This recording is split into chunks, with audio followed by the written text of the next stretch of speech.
exceedingly, abundantly, far above all I could ask or think, believe.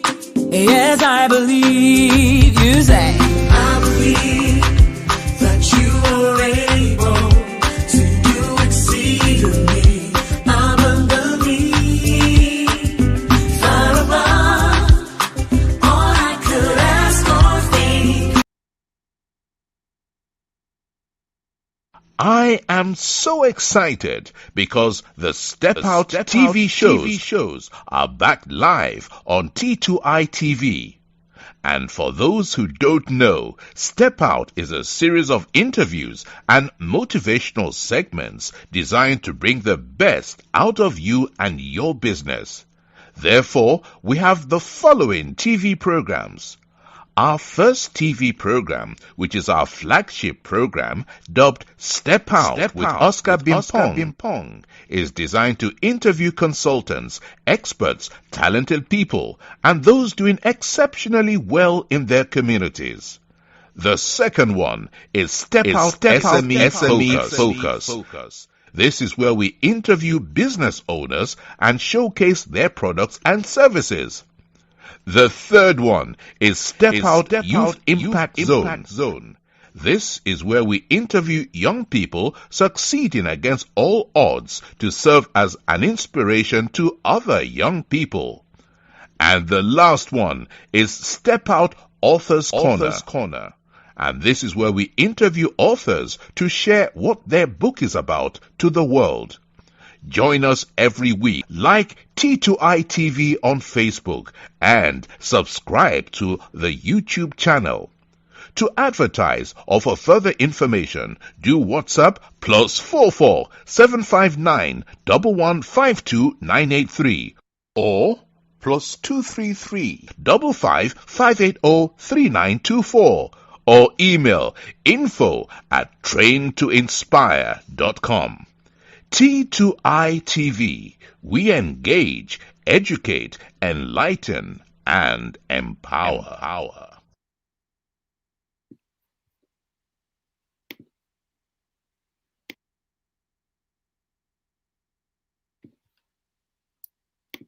Welcome to another exciting edition of the Step Out Youth Impact Zone. And as usual, tonight is a Saturday, and we have got a young man that is going to come on the show to really talk about the African, to talk about the African narrative and how to change it, how for them to be an inspiration and to really change the continent in terms of trying to have an exemplary leadership that is going to help the continent to grow. Now, before I go on to my guest, I really want to do some few mention of our sponsors. This program is sponsored by Train to Inspire Consultancy. That is your business training and consulting firm. And also they work with colleges and universities in terms of their personal development. Also ALS Global Shipping and Logistics. That is your trusted import and export company based in Accra. ALS says if you are stranded at the port, call them and they will sort you out. Also, ZPay Ghana Limited, your remittance and mobile money company based in Ghana. They just launched their ZPay mobile money USSD code, and that is *270#. Just dial it on your phone and register for ZPay mobile money. Then also Wheels for Sure, your car leasing for every credit. Wheels for Sure says it doesn't matter your credit. You can drive out of the garage with a car of your choice.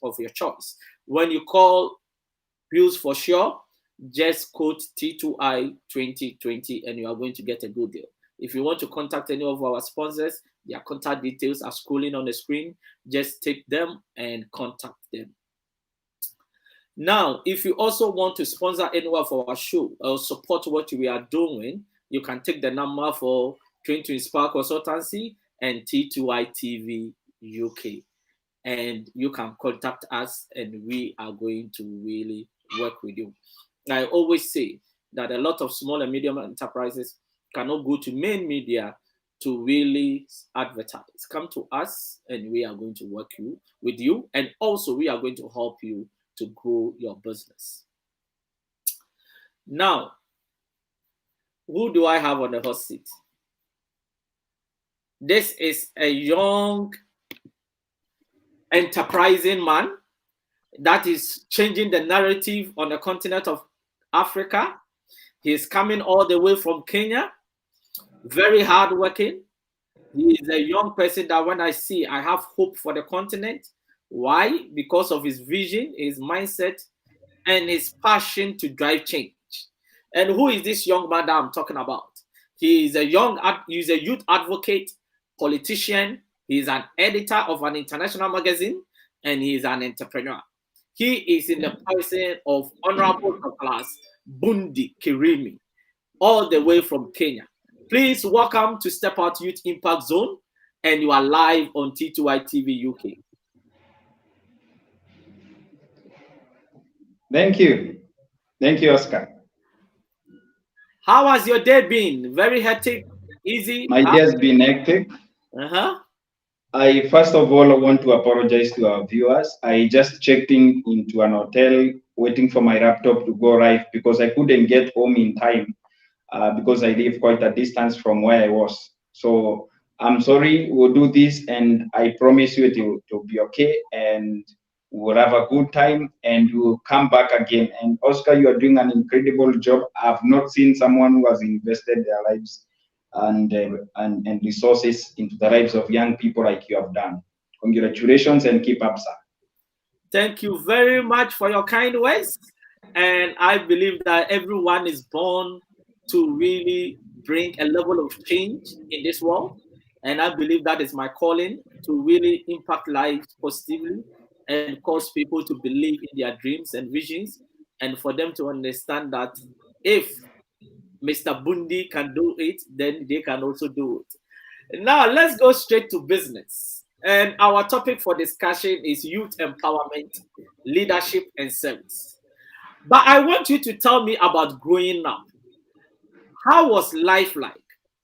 And what were some of your experiences that you think it has really helped you to really be the person you want to be in life? Well, growing up, I grew up like a normal African kid and or a child. I grew up in a village called Timene in Meru County in the Republic of Kenya. And I was not born alone. I came into this world with my twin brother, whom I love so much. I want to give a shout out to my brother, my twin brother, Mr. Vincent Keremi, and we had a very incredible childhood growing together with my brother and our other siblings. And like any other child in Africa, when you become of age, you go to school, your parents invest in your education and all that. And of importance is that we used to keep sheep when we were young. Our father bought us a few sheep that we would go and take care of in the swamp when school was over. And we used to enjoy our times with our cousins and the boys from the hood and the girls and all that, you know. And school was also exciting. Went to a very nice government school, and school was always that day you always look up to, go talk to your friends like normal African children would do. And we had an exciting time in school. My father was a government administrator. I don't know if in your country you have chiefs. Our father was one, Wow. and he was a nice man. He was a good man, and my father, blessed memory, instilled a lot of principles in us and values, and being prayerful or known to God on your own without following what people are doing and being a just man. And those things have come to shape my life and shape my perspective as I grow. And also, my father was that kind of a man that would follow their example and follow what they are doing and also enjoy your life as you moved with your father, because my father was a typical African father. Go to school, get good grades, and get a government job or that. But at the end of the day, he would tell me he wants you to be okay. He wants you to be happy. But later on, as I grow, I also understood why my father would insist that every one of us would go to school, that every child of his child, if you want to go to school, you will fund your education. Because when you educate a child, you not only guarantee their future, you guarantee your safety as a parent and also your well-being here on earth. Because trust you me, Mr. Oscar, if I was not educated, I would be one of the most ruthless bad boys around, and my parents wouldn't like it. So I think also when you invest in the life of your children as a parent, you invest into your peace of mind, you invest into living a better life. So a big shout out to my parents. They took care of me, got me good education. And one of my challenge when I was growing up was that um, there were things that I thought my parents didn't want to give me. But as I grow, I realized I didn't, whatever they didn't give me, I didn't need it at that time. So one of the challenges that I used to have is that I would want something and my father would not be able to provide that. And I would think that is one of his ways of punishing us and not giving us an opportunity to grow as young people or his children. But ours was a typical childhood, and I'm so glad that we had that experience. So, and another thing was also school. You know, every child has that challenge in school. You go to school and your classmates will miss classes and all that, but at the end of the day, you come to terms with that. And I'm grateful that we are here and our our life has turned out to be okay, Mr. Oscar. Wow, thank you very much. And that is a bit brief but in depth. Now you are such a young age. I would say you are in your late 20s, but the past elections, you decided to really stand for a political office at such a young age. What really informed that decision that you are good enough to hold a political office at such a young age? No, Mr. Oscar, I come from a family of uh, a lineage of readers, and I would see my father read people. I would see my uncles read, whether in government or whatever other capacity they were in, and my father would influence my way of life, buy newspapers, would get me on TV and show me who is who in the country and all that. And I got a desire when I grew up. I was growing up. One day I would want to change things. I would want to go to school, maybe stand a role, and come back to this country and cause a change. But later on, I changed and went and studied business administration. And as I was doing that, I wanted to become a businessman and my life would be okay. But along the way, I came to realize that you can only advocate for change when you put yourself out there. The man that is in the arena is the man that gets things done.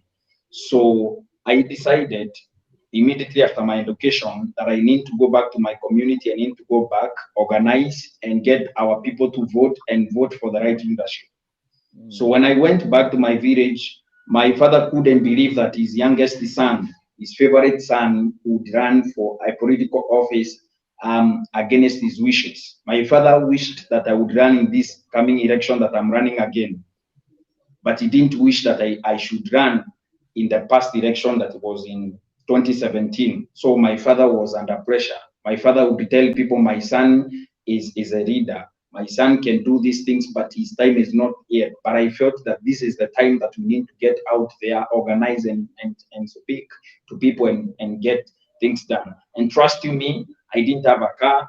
I didn't have the fancy things that politicians have. I started walking around because I had nice pairs of clothes to change and all that.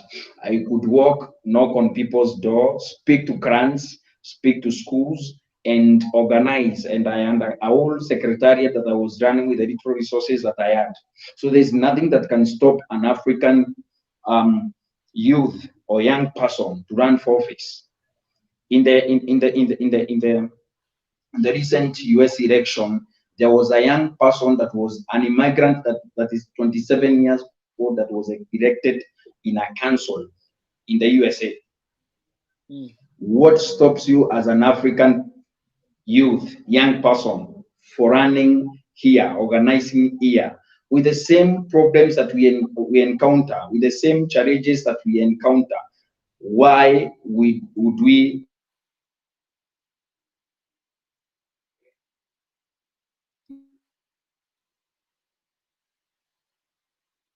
not? So Mm. it is one thing that I believe that can be done, and we can be able Mm. to change the way things happen in our countries, in our continent. So, Mr. Oscar. Wow. So you made mention of you didn't have the right resources. You didn't have even the Yes, qualifications that others have. You didn't have all the fancy things that makes a yes, politician, but you still went ahead to start with the scarce resources at your disposal. What are yes. you going to tell that young African that believes that they have to get everything before they start? What are you going to tell them?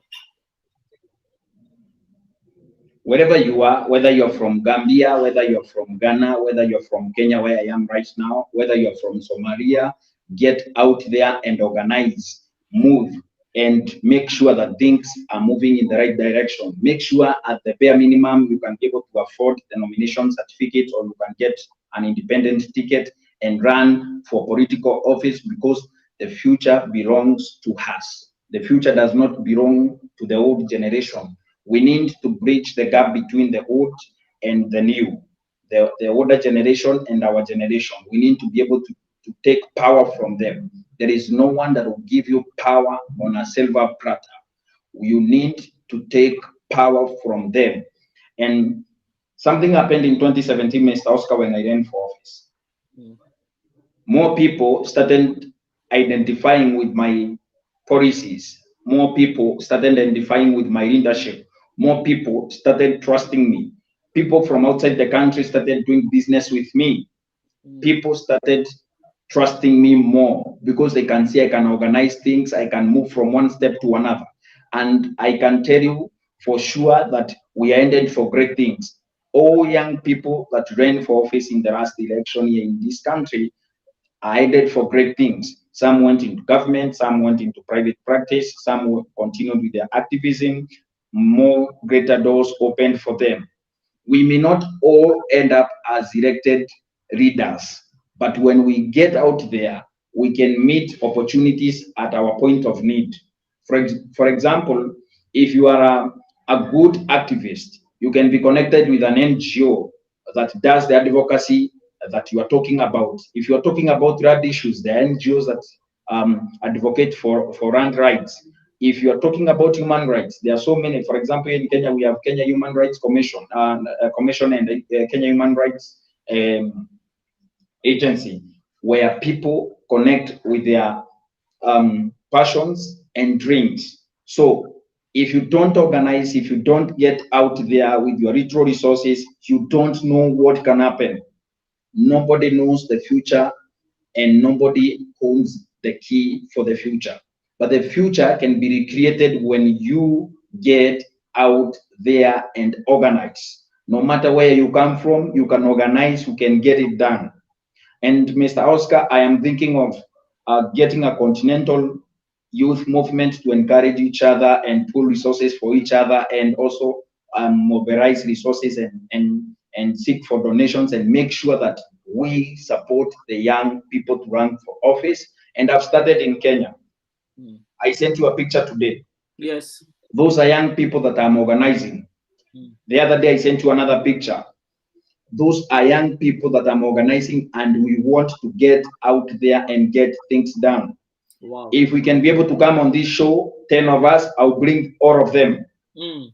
I'll get them laptops and get them on this show. And we need to discuss with people in Gambia, with the people in Ghana, in Nigeria, in every country, that even from diaspora in the UK, and we need to get out there and organize, because Africa is suffering under dictators. Mm. Africa is suffering because of our indecisions. Mm. Africa is suffering because we don't want to take responsibility and get things done, Mr. Oscar. Mm.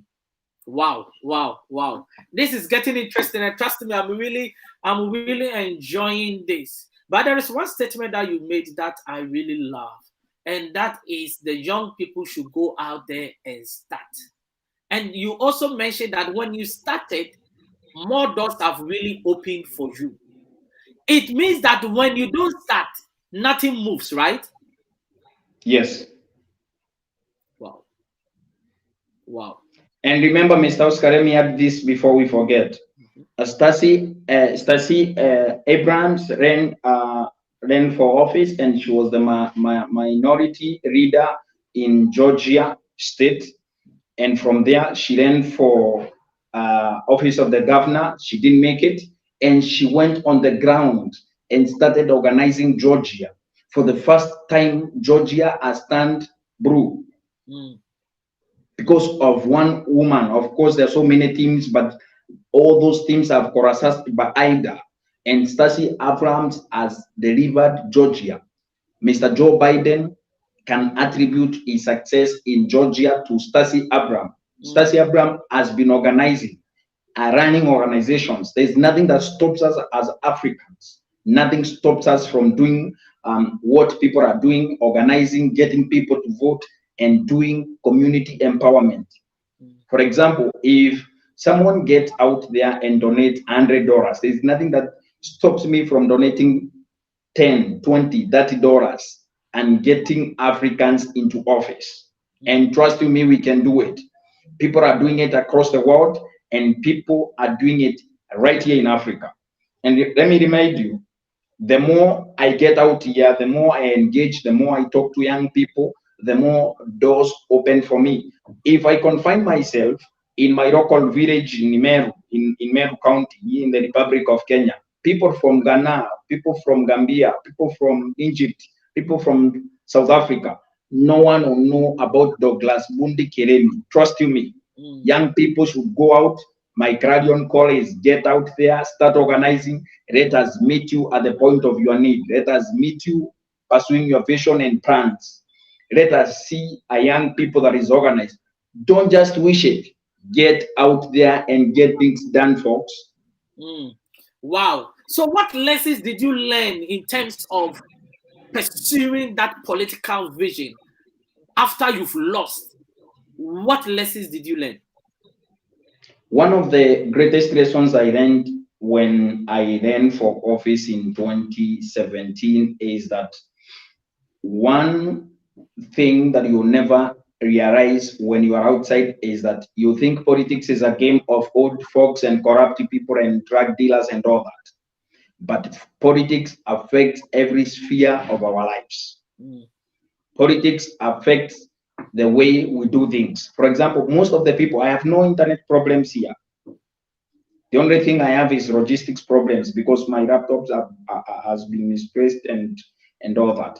But most of these people who appear on this show have internet problems. What solved our internet problem is good political will. mm, If in Nigeria today they have the correct political will, they will have the right internet in their country. Where you are in the UK today, the reason why systems are working is that there is political goodwill. mm, Not only that you're in a first world, but there is political goodwill, and people can do stuff mm, and get it done. So when I realized that politics affects every sphere of our lives, I started seeing it differently. When the fuel would increase for motorists, I would realize bad policies can make fuel go up. The right policies can make the prices of fuel stabilize.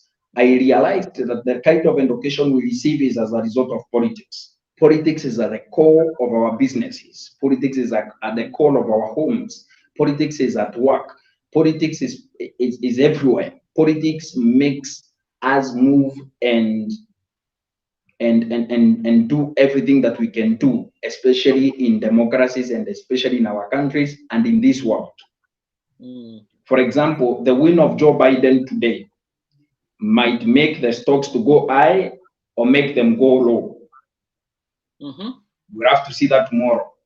There are so many businesses that are going to to increase their values tomorrow because Joe Biden has won. If Trump had won, the stocks would have gone down. So it all boils down to politics. So that is one of my greatest lessons. Another lesson that I learned is that nobody will discover you if you don't get out there. When I was young, we would go and start running, and people would get us and get us to run and choose the best. If we were not put on a race, no one would have realized who is better runner than the other because everyone was claiming victory. As a good politician, you can never know your true worth, your true value.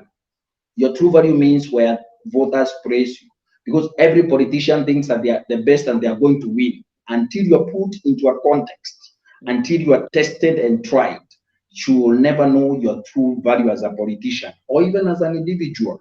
So my third lesson that I learned is that in politics, you have to be there for yourself because politics is about interest. Politics is not emotions. Politics is not a marriage. Politics is not a fellowship. Politics is not a community gathering. Politics is about interest. Whether in Africa, whether in America, whether in Asia, whether in Australia, politics is about interest and interest alone. Wow. Mr. Oscar. Politics is about interest and interest alone. Yes. Now, let me tell you this. What does the future hold for your political ambition? And I'll move on to the next level briefly. Yes, pardon? Yeah, what I'm saying is that what does the future hold for your political ambitions? Just very yeah. I want to run again in 2022, and I want to pursue politics as a career. I have decided that no matter what stands on my way, I'm going to achieve my ambitions, and I'm not giving up. And I'm moving forward to getting more people involved and young people. And there are so many things we can do with our ambitions and all that. And when we come together and talk to others and also move together with them, we can be able to do more and more.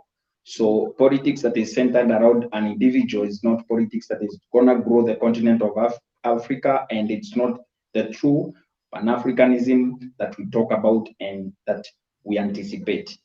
So as we move, as young people, I would ask, take the hand of another, move with them. Because in my ambition, I have a plan to move with young people and work with young people. So in 2022, I am going to run again. I might be announcing what position I'll be going for in 2022. But in 2022, I'll be on the ballot and I'm going to win. Wow. That is really powerful. And I always say that if you don't believe in yourself, who is going to believe in you? So the first step to success is to believe in yourself. Now let's go to the next section of our interview, and that is youth empowerment. We always talk about youth empowerment, youth empowerment. What is actually youth empowerment? Empowerment, Mr. Oscar, the slightest the definition of empowerment is giving someone or giving them access to ability to make things work for them, making easier. That is the slightest or the in a layman's language, making things easier for each and everyone that you give an opportunity to. For example, here in, here out, we hear about youth empowerment and every brand that is associated with that. In 1970, when my father was a young man like me, there was a youth policy in Kenya, printed and distributed by the government of Kenya on youth emancipation and what they are going to do to save young lives. Since 1970, Mr. Oscar, they have not acted on most of the points that I see on that booklet. When I get to my rural home very soon before I come back on this show, by the grace of God, if I'll be allowed to come back, I'll come with that youth document of 1970 for you to see what was happening. So We cannot empower young people. We can no longer empower young people through a policy that is written in a paper. We can no longer empower the young people through talk shops, through workshops. We need to bring practical solutions for the 21st century young person. For example, you cannot give a young people, a young man, a young woman, a wheelbarrow and a rake and a rake to go and collect garbage and claim that and brand it as youth empowerment. In 21st century, Mr. Oscar, I can tell you, I sit in my house every month, do articles and review them, edit every article that is sent my way as an editor, and send it to the US. It is refined by the designers and all that, and it's sent back to me, and I review it, I edit it, and send it as a clean copy. Mr. Oscar, if young people are not empowered through the way they understand, we cannot be able to talk about youth empowerment when we are talking about taking people to a skill on how to make bricks. In 21st century, we are making bricks, digital bricks. We can no longer go to brick and mortar. So youth empowerment in the sense of 21st century, in the logical sense of 21st century, we need to put youth empowerment into the context that they understand and a text that they can be able to understand and be able to decipher and be able to work with. So this is one of the greatest political weapons that have been misused by so many politicians, so many leaders across the continent of Africa. And I want young people to emancipate themselves from that. There is no politician that can give you the tools that you need to overthrow them. There is no politician that can give you the tools, can give you the skills that you need to be able to overthrow them. Wow. It's Oscar. Wow. So who's the responsibility to empower the young people? The responsibility to empower the young people is on the young people themselves. Many people argue with my point. It is okay. When you realize that no politician, there is no king, even the king of Morocco, even the king, the Sheikh of Dubai, anywhere, the president of the United States of America, there is no one that is in a position to give young people the tools that they need to disobey them, the tools to emancipate themselves. What we need to be able to grow as young people is within us. What I write every month comes from my mind, comes from my heart, and comes from within me, from what I observe, from what I read, from what I consume, and from what I feel. That is what I transmit into articles, into magazines, and into books. That is a tool that I have used to fight for poverty. There is no politician that has come to emancipate me. Excuse. There is no prayer. There is no preacher. There is no scripture that can save you without first saving yourself as an African child. When you realize that black excellence matters more than political weapons that are thrown at you, they are dangling carrots at young people across Africa. Young people, 21st century youths, are given bicycles, motorcycles, sugarcane crushers, and all manner of small traps to trap the destinies of young people. The responsibility to grow and to empower and to emancipate is in you and I as a young person in Africa, Mr. Oscar. So it means that when people blame government, there are no jobs. When people blame government, there are no opportunities. It means that they don't understand that they can do better with themselves than relying on the government, right? Yes. One thing that you owe your government is taxes. you don't owe your government a blame for jobs because one, the government is not committed into creating jobs for you. For example, in Kenya, we elected a government in 2013 that was run as a purely digital government. They were talking about creating 1 million jobs per year. Where are those jobs now? 8 years down the line, where are those jobs? There is no government that is committed into emancipating its people completely out of poverty, including in those world countries, first world countries. You live in a first world country, Mr. Oscar. But you can tell the young person that is watching you, the young woman that is watching you, the truth that in this Africa and in Asia, in Europe where you live, that young people still suffer. Young people still have to fight. Young people have to put the extra work to make sure that it works for them, Mr. Oscar. Wow. Because I think I was listening to Obama when he was at Georgia. In his speech, he made mention of what you are saying. And that was profound. He said there is no government that will come that is going to solve all your problems. Yes. But you can have a government that can come and solve some of your problems.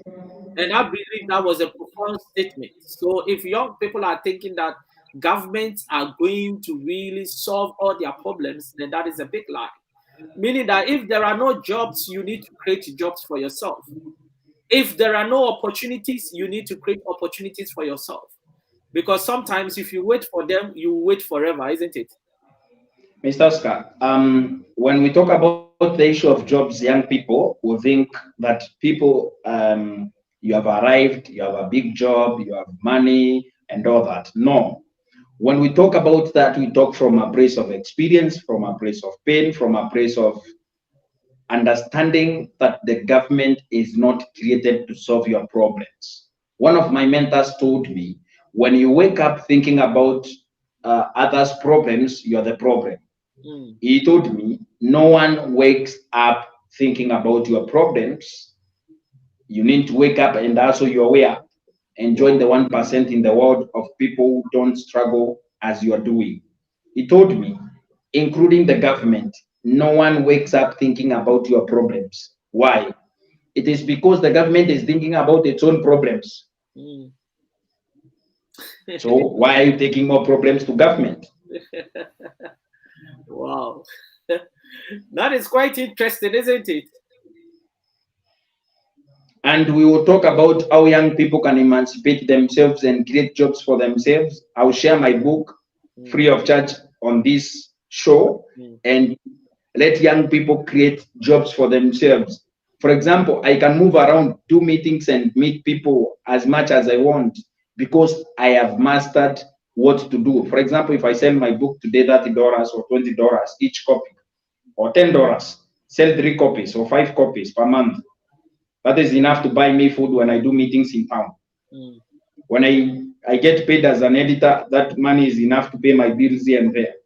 If I get paid again as a consultant, communications consultant for some politicians and their speeches and all that, I'm able to do other things and invest in my dreams. Why would young people not take responsibility waiting for government to give them jobs?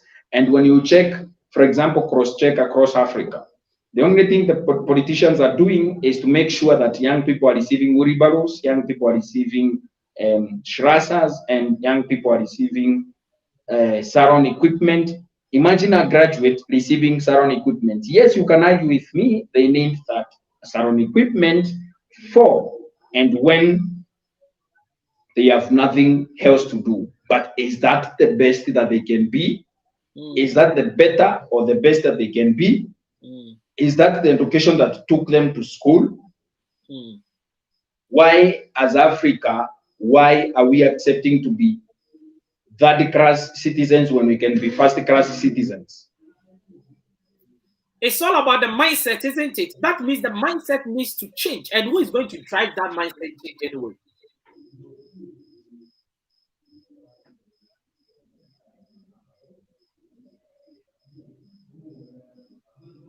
Yes, did you get me? Yes. Yeah, what I'm saying is that it means that there should be a mindset change. And who is going to drive that mindset change? Let me take some water.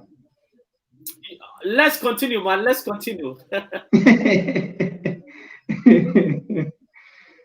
So, you see, young people have this tendency of they'll be young forever. No one will be young forever. I thought I'll be 21 forever. Today I'm 28 years old. Mhm. It is not going to work the way we think it will. Mm. We need to find a new way of doing things in Africa. Mhm. We need to be able to find a way on how to get things done in Africa. And if we don't, the despots will plan for us. Mm. We can complain and demonstrate the way we want, but they can do a million things on us.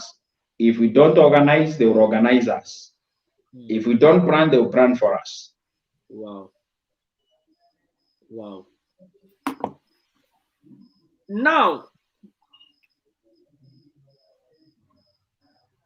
do you think we are maximizing the age of internet and social media to our advantage as young Africans? No, Why? we don't, because I have not seen young people in Africa creating jobs for others and then coming and taking the business of government. Mm. For example, through Digital Works Africa, we trained over 10,000 young Africans. I have not seen an individual or an organization train young Africans for free like we did. Mhm. Why? Because we wanted to put digital skills in the hands of digital 21st century young people. Mm. You cannot solve a 21st century problem using a 16th century technology, which is wheelbarrows and all that. Mm. You cannot take graduates and give them jobs as as roadside cleaners. You cannot do that. My government, the government of the Republic of Kenya, did that during the corona pandemic. We appreciate that, but that is not the best the government can do. But why don't we find a new way of doing things on the internet? Today, I'm an editor from my village to the world. Mm. Today, I'm a communications consultant. Today, I consult for politicians, I consult for churches, I consult for anyone that will need my services. And I would do that effectively on the internet. Why would anyone want to make me a roadside cleaner and pay me $4 per day if I can make more money without their support? And because the business of the government is to protect the business, then we can be able to take our business, protect our own business, and then go and take the business of the government, which is to protect the business, so that we can make it the business of Africa, a Pan-African affair. We can be able to move these countries or this continent forward if we can only master how to emancipate ourselves. How do we emancipate ourselves from this slavery?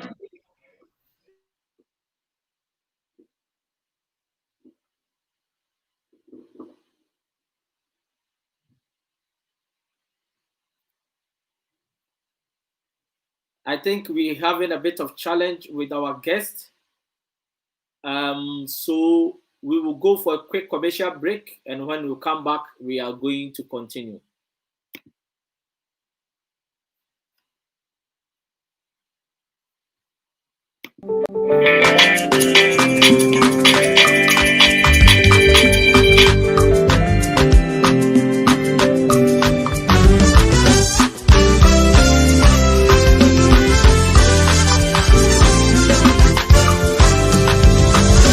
I believe that you are able to do exceedingly abundantly, far above all I could ask or think.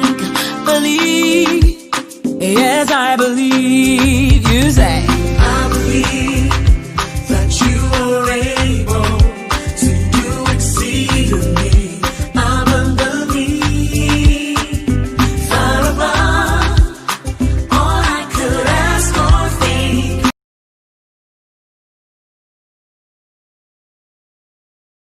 I am so excited because the Step Out TV shows are back live on T2I TV.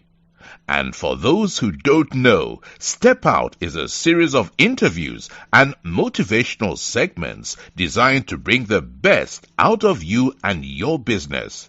Therefore, we have the following TV programs. Our first TV program, which is our flagship program, dubbed Step Out with Oscar Bimpong, is designed to interview consultants, experts, talented people, and those doing exceptionally well in their communities.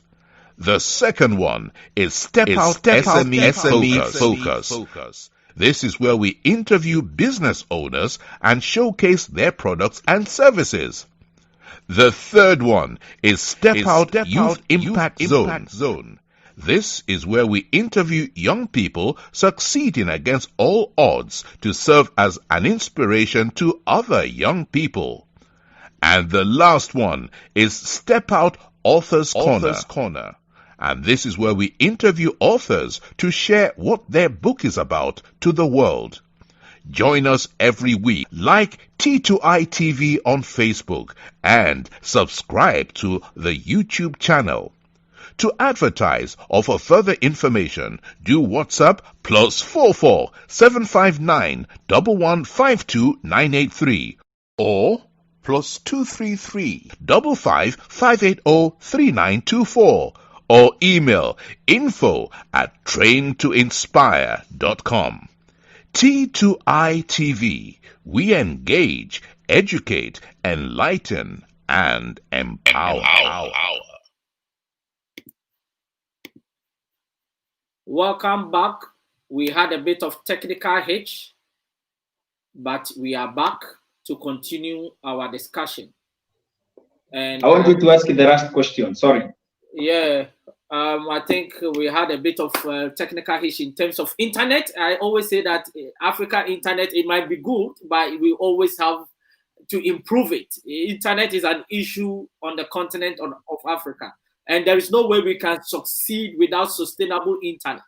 Now we are in the era where internet and electricity is very critical to our success as a continent.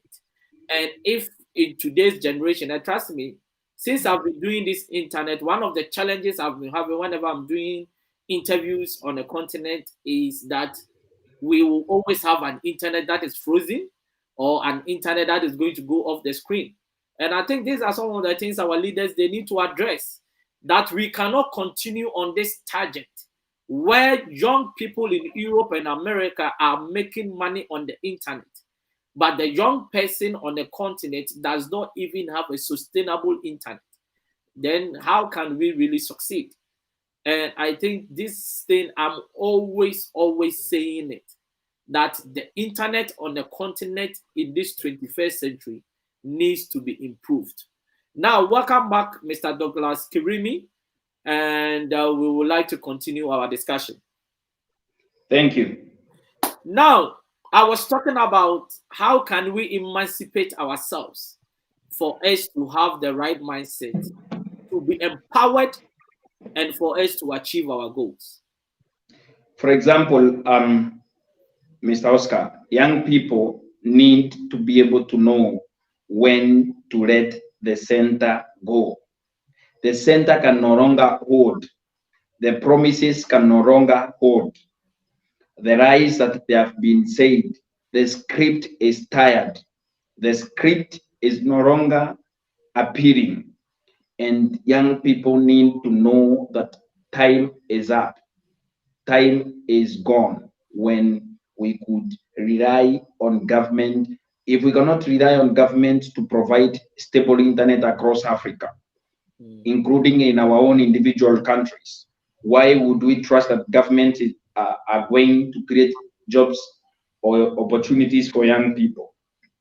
For example, one way that young people can be able to get themselves out of the rut that we are in, or the quagmire that we are in, or the oppressness and the situations that we are in, is that young people need to embrace the technology and its advantages advantages.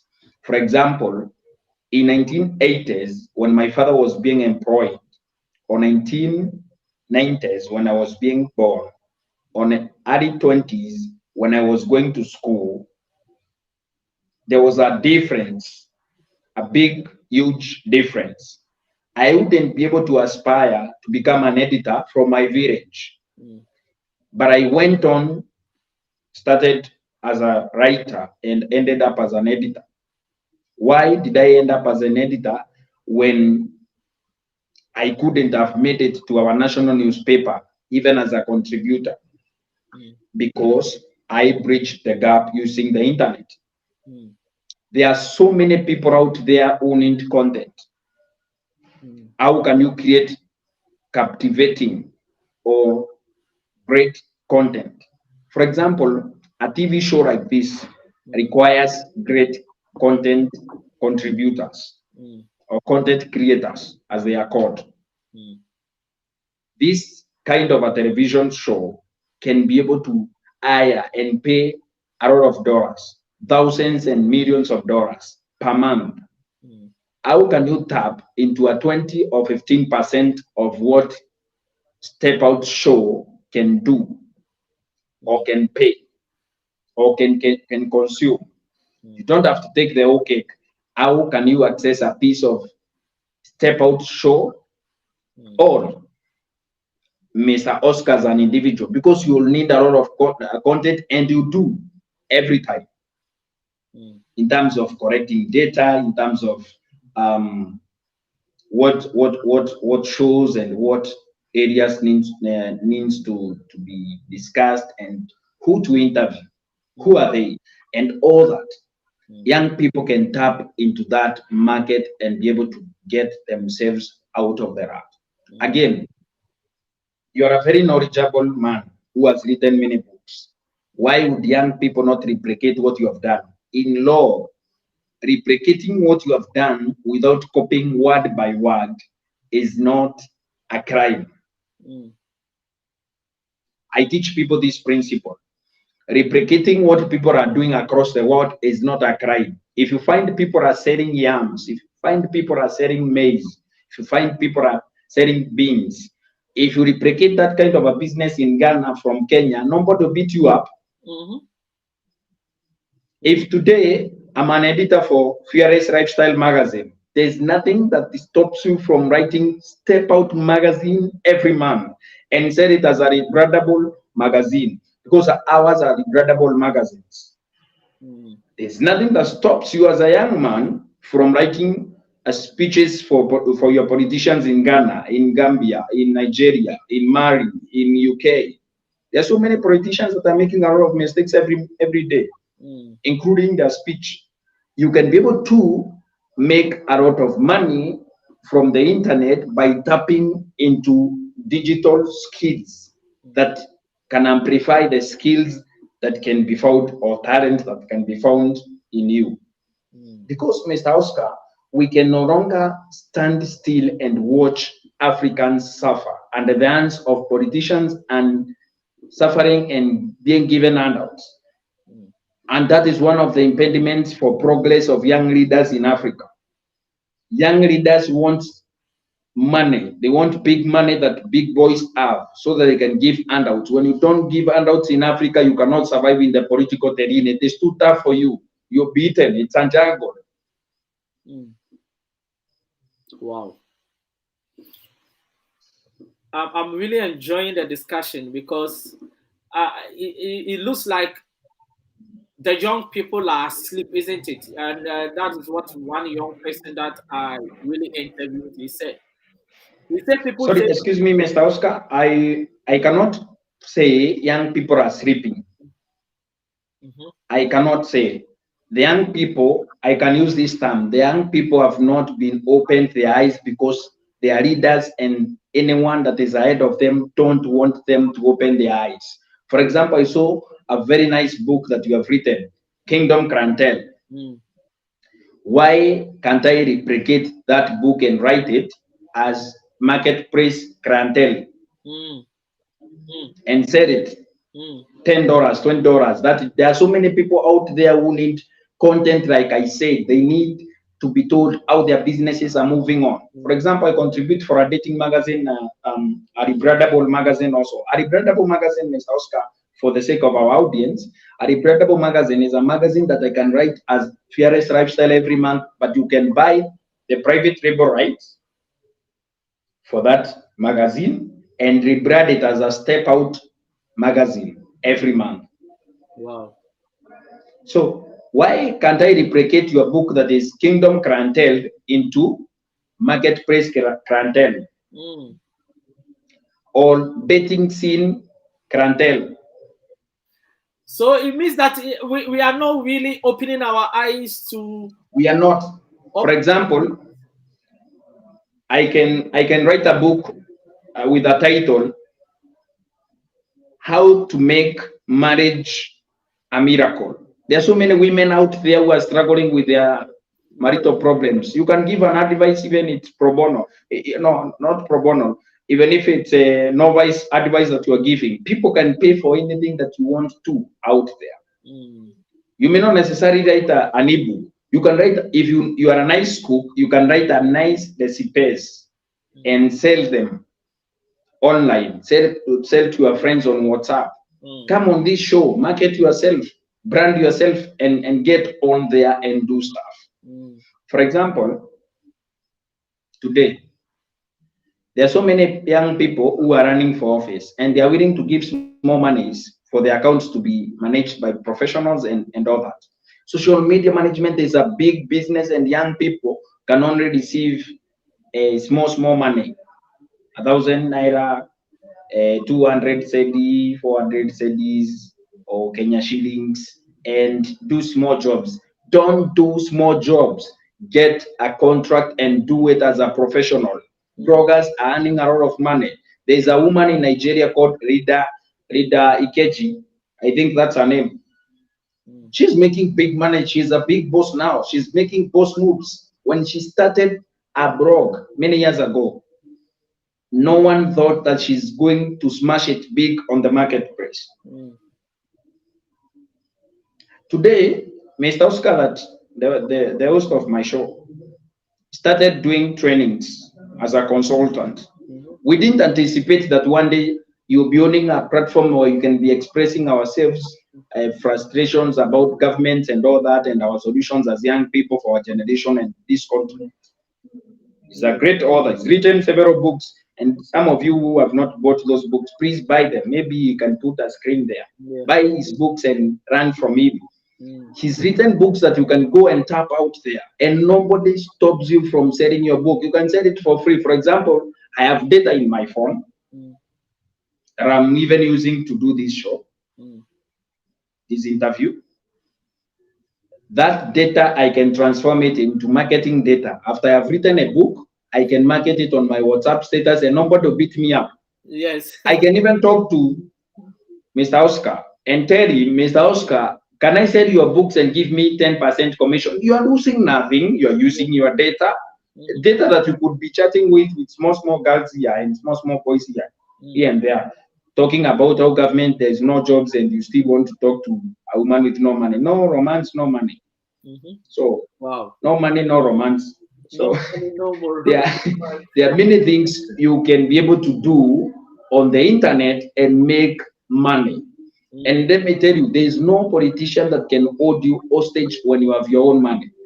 When a politician realizes that you have gotten your own money, a politician will run away. A politician will move into a higher pedestal of psychophancy and slavery to go and convert other people and leave you. Why? Because you are economically emancipated. Before I finish this point, you may not be blessed with the gift of gab. You may not be blessed with charisma. You may not be that person that can write a story that people can listen to. But a person like Mr. Oscar has written a book, and that book does not stop you. Whether you are a Muslim, whether you are whatever religion you subscribe, you can sell his book and get part of the money. Actually, I'm going to do that. Sell part of his books, get money for myself. So maybe small boys will not be playing around with me and running away with my laptop when I need it, and I've paid for it. Wow, this is quite interesting. But there is a statement one young man called David Asana made on my show, and he says we always say that the future is for the young people, but he says the future is for the prepared young people. And I Wow. found that statement to be very profound because a lot of young people are not really prepared for the future, but they are always talking about the future belongs to them. That to him is that they are wishing because the only person that can hold the future is that person that has what is being prepared for the future. And I saw it to be a very powerful statement.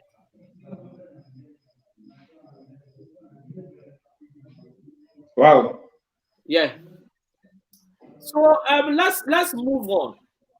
Yes. Now, what does service mean? That is the last bit of our interview. What does service mean? Because we always talk about Services. young people needs to render service. What is service, and how can they really use that service to their advantage? Service, the most basic definition of service, or a layman's definition of service, is doing to others things that you cannot be able to be paid for, Mm, or getting to do things for others without an expectation of pay. mm, It is a duty, it is a patriotic duty that you do to an individual or a nation, a contribution that you do to a community, a contribution that you do to a well-being of an individual, a nation, or a community. That is the most basic definition of service. mm. Wow. But when it comes to service, I think the first thing that comes into the minds of young people is money. Do you think Yes. money comes first before service, or service comes before money? I'll give you three analogies. Mm, For example, if you tell young people, I have this show in the UK that you can appear on that show and contribute something there that can better our lives as young people and all that. The first the first question, a Nairobi based, an Accra based, a Kumasi based, a Banjul based, a Central African Republic based, or DRC based, or South African based, or a UK based youth, which I'll put a disclaimer on, they'll ask you, how much money am I going to be paid? mm, Or what is it in for me? mm, Remember, you are very expert when you told them they are doing that for the sake of service. They are doing that to better the lives of other people. For example, if I start trainings for the movement that I've started for young leaders, if you bring speakers on board who are young people, they will ask you, how much money are you paying for me to share my wisdom? mm, How much money are you paying me to share my experiences and my times? mm, Remember, freely you receive, freely you give. mm, That is service. Young people want handout in place of service. mm, Young people can sell their country, can sell their parents, can sell their brothers because of money. mm, There is one law I learned about money. Money will come.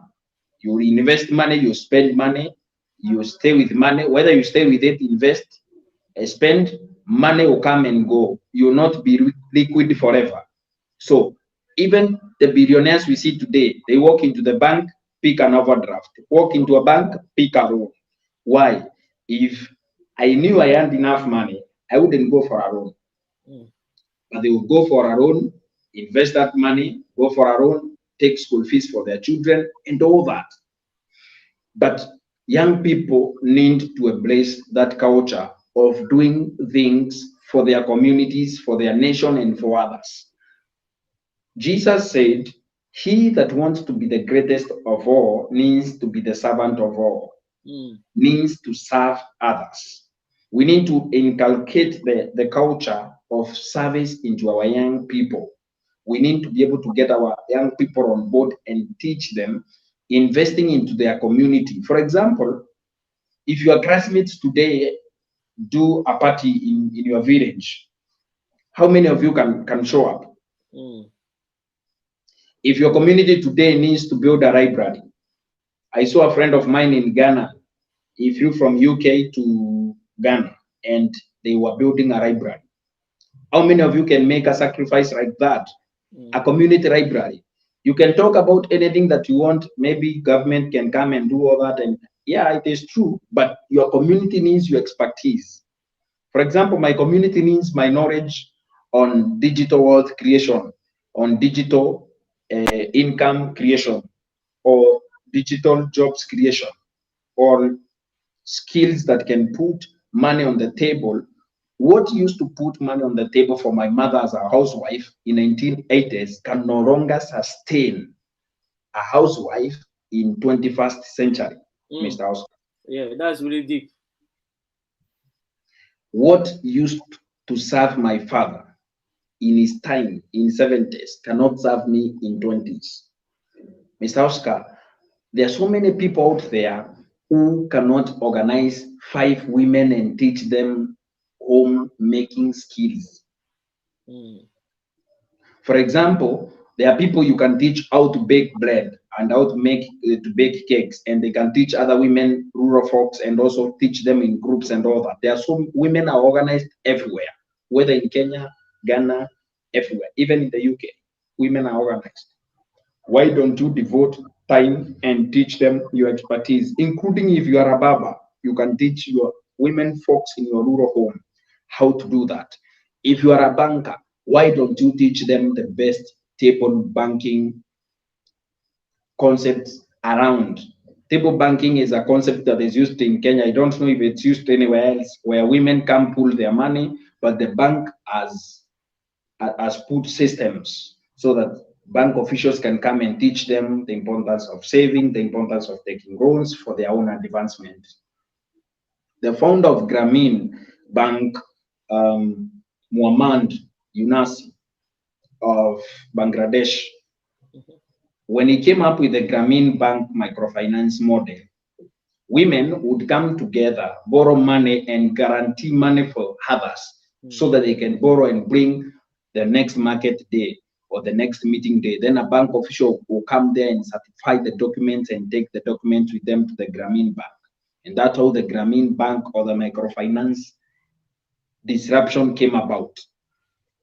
Why don't we commit what we know to the hands of others? Hi, Douglas Bundi-Kirimi. Why don't I train people on what I know? I've written a book on it. Why can't I do a free training on the same?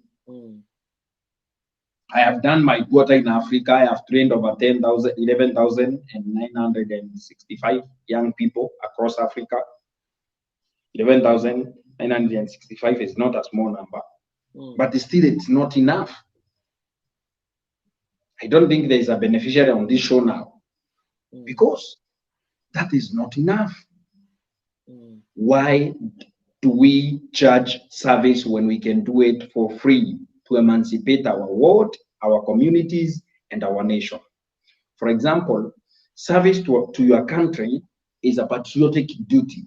But many people say they cannot serve the country because they hate their president.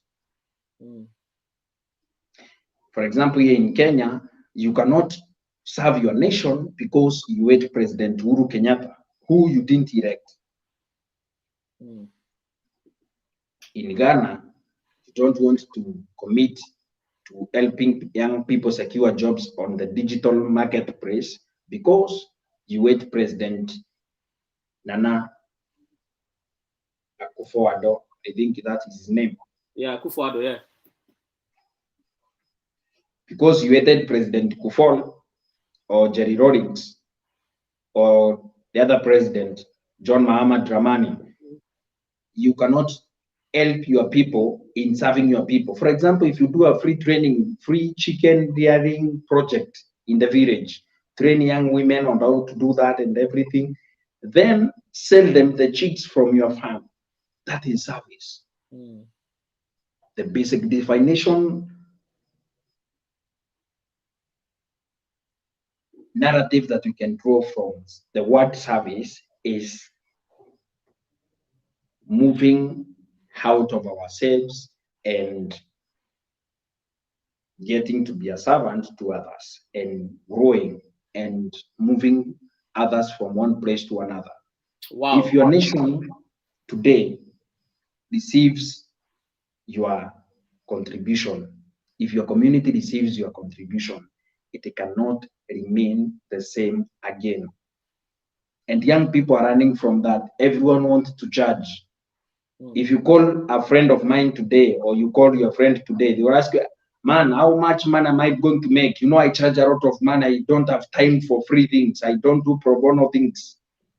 Service. There's so many people I have done in my personal capacity for free, and people think that I'm mad. No, I'm not a madman. I know what I'm doing. It is a seed I'm planting for my nation, for my community, for myself, for my children. By serving others, you become the leader that you want to be. And every one of us is a leader, whether a leader in your family, in your church, in your community, or in your nation. Mr. Oscar. Wow. Now we want to wrap up this show. Briefly tell me what the future holds for the young people on the continent of Africa. The future is very bright for the young people in Africa, but the young people should stop being used by politicians and leaders in our continent. What we need to do on the continent of Africa is to partner with the older generation, partner with them in the sense that we need to be able to organize ourselves, get ourselves into groups, encourage each other, make sure that as many people get involved. We may not necessarily be involved in a political process because all of us want to run for president of Kenya or Ghana or Gambia or Uganda or Tanzania or South Africa or Zimbabwe. No, we can organize ourselves to get ourselves the government that we want. And we can start from the lowest cadres of government, from the local government to the regional government to the national government. The future of African youth is very bright, but we need to put more effort.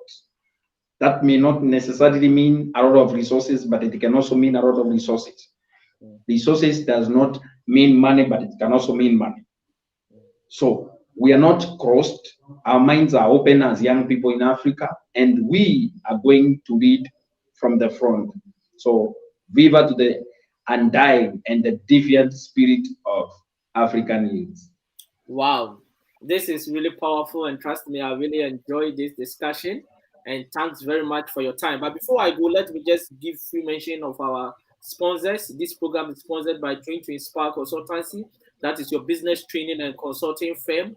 And also they work with colleges and universities in terms of the personal development of students.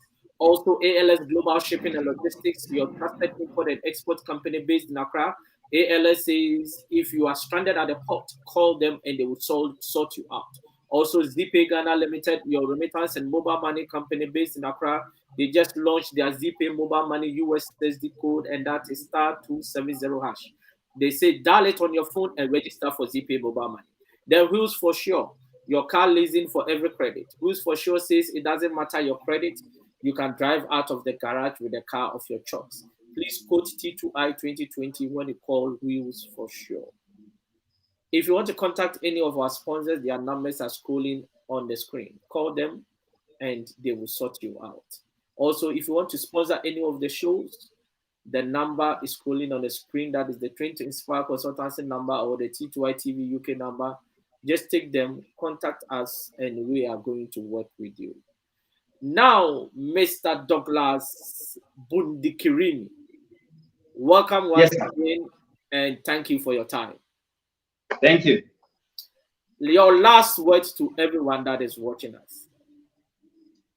invest in young people, put more into young people, and encourage them to get out there and get organized in groups. Remember, government does not recognize an individual. Government responds to groups, and government talks and engages to groups. That's why you get a local government officer speaking to a group of people or group of young people. Invest into the future of Africa and invest in young people. Put the young people on check, because the future cannot be complete when the voice of the young people is suppressed or their dreams and aspirations not moved forward. Wow. Thank you. Thank you very much. Invest in young people, because if you invest in young people, there is going to be a return on your investment. I always say that the African continent has got the youngest generation of youth, and they are the most populated. That is the most powerful resource any continent can have. It's about time we harness their skills. It's about time we move them in the right direction. It's about time we support them. It's about time we create platforms like this for them to really learn. Because I always say that the continent of Africa, when it comes to learning, we are flooded with politics, entertainment, and sports to the detriment of real education like this that can help the young people on the continent to really harness their skills and be well informed and to get the right knowledge needed for them to succeed in the marketplace. So it's been wonderful having you, Douglas, and we hope to see you more on the show. Thank you. My pleasure. Thank you very much, everybody that wasted their time to watch us. And I think I've got some 1 or 2 comments here. I think Ashlom Zionist says powerful. And I've got Matthew Jari says African youth must be ready to work towards the future and stay away from all election-related violence in every country. Your programs are very educative. Keep it up. And I think that is a really powerful statement coming from Matthew Jari.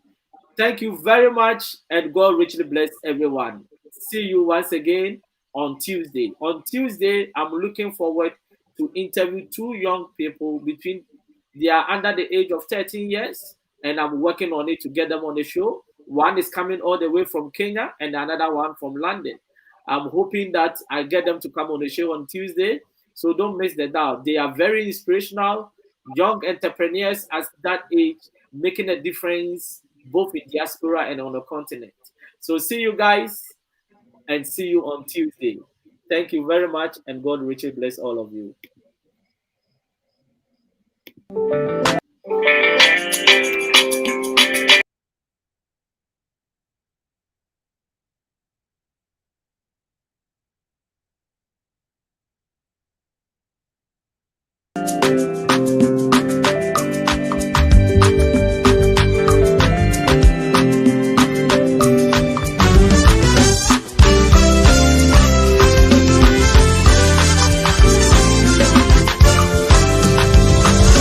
I believe that you are able to do exceedingly abundantly, far above all I could ask or think.